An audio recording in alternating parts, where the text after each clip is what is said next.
आज एक बहुत पुराना, बहुत गहरा और बहुत उलझा हुआ प्रश्न लेकर बैठा हूं। क्या मृत्यु भोज खाना महापाप है?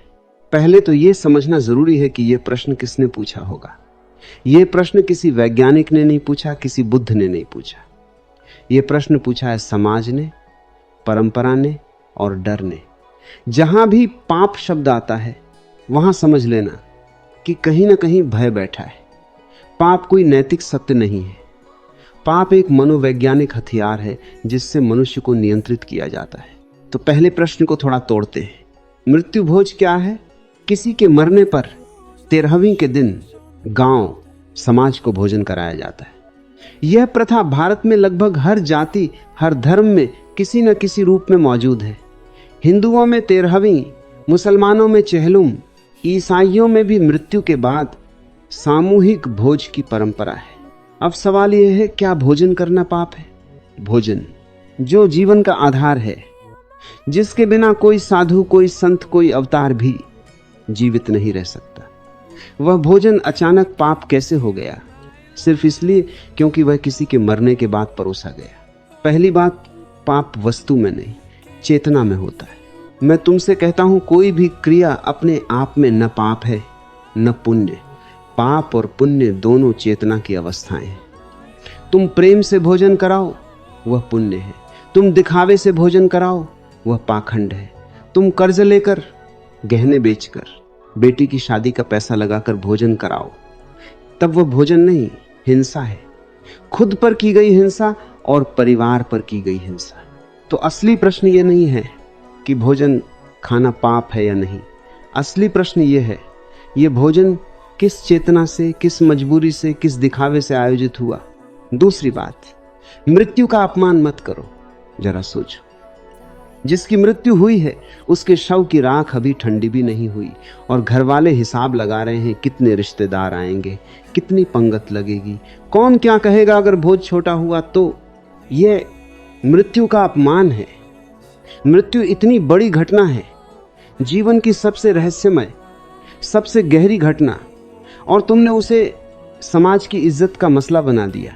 यहां पाप है, लेकिन भोजन में नहीं, दिखावे में, अहंकार में और डर में कि लोग क्या कहेंगे। तीसरी बात, त्याग का दिखावा भी अहंकार है। कुछ लोग कहेंगे नहीं, मृत्यु भोज नहीं खाना चाहिए, यह अशुभ है, यह पाप है।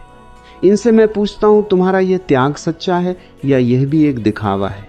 देखो, मैं कितना धार्मिक हूं, मैं मृत्यु भोज नहीं खाता। यह भी अहंकार की एक और शक्ल है।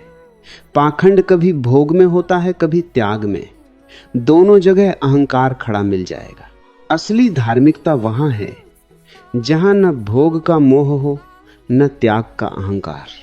एक कहानी, एक गांव में एक बूढ़ा फकीर रहता था। गांव के एक आदमी की मृत्यु हुई। बेटे ने कर्ज लेकर बड़ा भोज रखा। फकीर वहां गया। सब लोग हैरान, फकीर तो सांसारिक चीजों से दूर रहते थे, फिर भोज में क्यों आए? फकीर ने भोजन किया, फिर बेटे से पूछा, यह कर्ज किस लिए लिया? बेटे ने कहा, समाज में इज्जत बनी रहे इसलिए। फकीर हंसा और बोला, तेरे बाप को तूने जीते जी दवा के लिए पैसे नहीं दिए और अब मरने के बाद समाज को खिलाने के लिए कर्ज ले रहा है। यह तेरे बाप का सम्मान नहीं, तेरे अपने डर का सम्मान। यहां पाप कहां है? भोजन में नहीं। पाप है उस बेटे के भीतर के डर में जो जीते जी प्रेम नहीं दे पाया और मरने के बाद प्रदर्शन कर रहा है। चौथी बात, परंपरा और चेतना का फर्क समझो। बहुत से गांवों में मृत्यु भोज असल में एक सामुदायिक सहारा है। जिस परिवार पर दुख का पहाड़ टूटा है वह खुद खाना बनाने की स्थिति में नहीं होता, तो पड़ोसी, रिश्तेदार मिलकर भोजन का इंतजाम करते हैं ताकि शोकाकुल परिवार को राहत मिले।